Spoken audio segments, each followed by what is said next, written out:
सबने मिलकर राजू को लकड़ियों के ढेर पर लिटा दिया। फिर उसके ऊपर और लकड़ियां रख दी।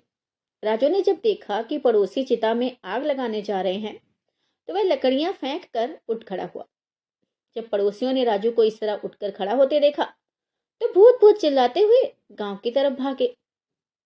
राजू उनके पीछे रुको रुको कहते हुए भागा। नमस्कार, मैं नीति एक बार फिर से स्वागत करती हूँ आप सबका आपकी अपनी चैनल स्टोरी विद नीति में। आज की लोक कथा आंध्र प्रदेश की प्रसिद्ध लोक कथा है जिसका नाम है जिंदा भूत। तो आइए सुनते हैं इस लोक कथा को मेरे साथ, यानी आपकी अपनी नीति के साथ। एक दिन राजू के मन में आया कि लोगों को भूत बनकर डराया जाए, तो वह सांस रोककर बैठ गया। उसकी पत्नी ने उसको हिलाया डुलाया, लेकिन राजू चुपचाप आंख बंद किए बैठा रहा। हे भगवान, लगता है ये सचमुच मर गए।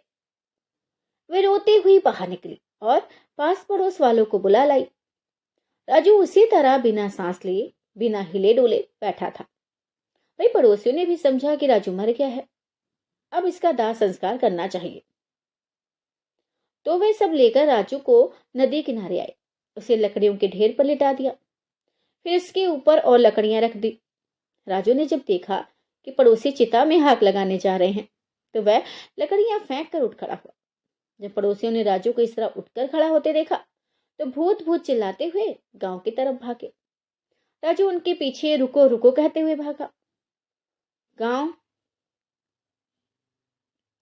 पहुंचकर वे बोले, अरे सुनते हो, राजू मरकर भूत बन गया है और गांव की तरफ आ रहा है। इतना सुनना था कि सारे गांव वाले अपने घरों में घुस गए और दरवाजे बंद कर लिए। जब राजू गांव में पहुंचा तो वहां सन्नाटा छाया था। राजू अपने घर की तरफ चल दिया। राजू की पत्नी नागम्मा ने भी सुन लिया था कि उसका पति भूत बन गया है। उसने भी जल्दी से घर का दरवाजा बंद करके कुंडा लगा लिया। अब घर पहुंचकर राजू बोला, नागम्मा दरवाजा खोलो, मैं राजू हूं। नहीं नहीं, तुम राजू नहीं, राजू के भूत हो। कृपा करके यहाँ से चले जाओ, मैं तुम्हारा बहुत अच्छी तरह से श्राद्ध कर दूंगी और ब्राह्मणों को भोजन भी करवाऊंगी। बस बस बस तुम यहाँ से चले जाओ। राजू दरवाजा खटखटाता रहा पर नागम्मा ने दरवाजा नहीं खोला। पापा, मैं क्या करूं, मेरी पत्नी भी मेरा विश्वास नहीं कर रही कि मैं भूत नहीं हूं। राजू ने सारे दिन से कुछ नहीं खाया था। अब उसे बहुत जोर की भूख लगी थी। मुझे कौन भोजन देगा जब मेरी पत्नी भी मुझे भूत समझ रही है। चलते चलते गांव के मंदिर पहुंचा।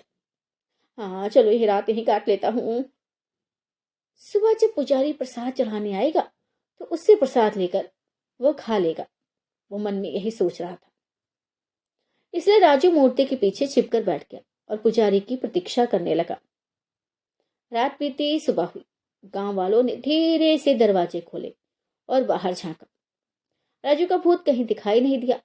सब लोग घरों से बाहर आ गए और अपने अपने काम धंधों में लग गए।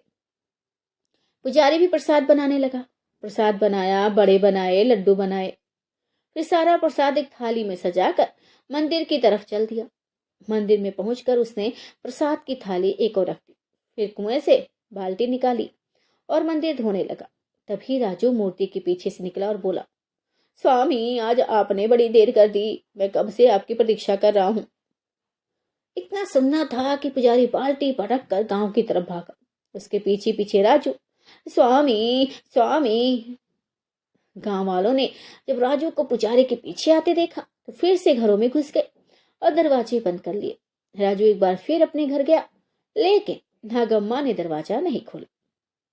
राजू मंदिर में लौट आया और पुजारी जो प्रसाद लाया था उसे खाकर अपनी भूख मिटाई। पेट भर जाने के बाद राजू ने अपनी तरफ देखा। उसकी वेष्टी फट गई थी। शरीर धूल मिट्टी से सना था।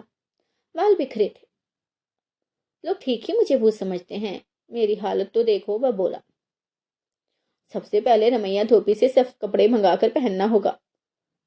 ऐसा सोचकर राजू नदी किनारे पहुंचा। रमैया धोबी अभी आया नहीं था। राजू कपड़े धोने की भट्टी में छिपकर बैठ गया। उसे राजा का कोतवाल घोड़े पर बैठकर गांव का निरीक्षण करने आया था। उसने देखा कि गांव वाले बजाय अपना काम धंधा करने के घरों में बैठे हैं। उसने दरवाजा खटखटाकर गांव वालों को बाहर बुलाया। पूछा, काम धंधे के समय तुम लोग घरों में क्यों बैठे हो? हाँ, राजू साहब, राजू चरवाहा मरकर भूत बन गया है और गांव में घूम रहा है, उसके डर से हम घरों में बैठे हैं। गांव वालों ने उत्तर दिया। हाँ, कोई भूत वूत नहीं होता, चलो सब लोग अपना अपना काम शुरू करो, कोतवाल ने डांटा। सब लोग एक बार फिर घरों से निकलकर अपने अपने कामों पर लग गए। रमैया धोबी भी घाट की तरफ चल दिया। कोतवाल को अपने कपड़े धुलवाने थे, इसलिए वह भी घोड़े पर सवार नदी की तरफ चल दिया। भाई जैसे ही दोनों घाट पर पहुंचे, राजू भट्टी में उठकर खड़ा हो गया और बोला, अले मैया पा, कहाँ थे अब तक? मैं कब से भट्टी में बैठा तुम्हारी प्रतीक्षा कर रहा हूँ। इतना सुनना था कि रमैया सिर पर पैर रखकर गांव की ओर भागा। कोतवाल भी सर पर घोड़ा दौड़ाता गांव से दूसरी तरफ भागा। गांव वाले फिर घरों में घुस गए। राजू ने धोबी के कपड़ों में से एक साफ वेष्टी और एक कमीज निकाली, फिर नदी में जाकर नहाया, साफ कपड़े पहने और अपने घर की तरफ चल गया। घर पहुंचकर उसने दरवाजा खटखटाया और बोला, नगम्मा दरवाजा खोलो, मैं भूत नहीं हूं। अरे जब मैं मरा ही नहीं तो भूत कैसे बन सकता हूं? नहीं नहीं, हमने तुम्हें मरा हुआ देखा था, न तुम सांस ले रहे थे न हिल डुल रहे थे। अरे मैं समझा था कि मैं मर रहा हूं, इसलिए मैं सांस रोक कर बिना हिले डुले लेट गया था। और असल में एक यात्री ने मुझे एक सूत का धागा दिया था और कहा था जिस दिन ये धागा खो जाएगा उस समय मैं मरने वाला हूँ, और तुम दरवाजा खोल कर देखो तो मैं मरा नहीं हूँ, जीवित हूँ जी। नगम्मा ने धीरे धीरे दरवाजा खोला। सामने राजू नहाया धोया, साफ वेष्टी और कमीज पहने खड़ा था। ये भूत नहीं लग रहा, नगम्मा ने सोचा। फिर उसने हाथ बढ़ाकर राजू को छुआ और जोर से चिकोटी काटी। आपा, राजू चिल्लाया। नगम्मा समझ गई कि राजू भूत नहीं है। उसने जल्दी से दरवाजा खोलकर उसे अंदर कर लिया, उसे भरपेट खाना खिलाया। राजू खा पीकर सो गया। नगम्मा गांव की तरफ जल्दी सबको बताने के लिए कि राजू भूत नहीं है। समाप्त।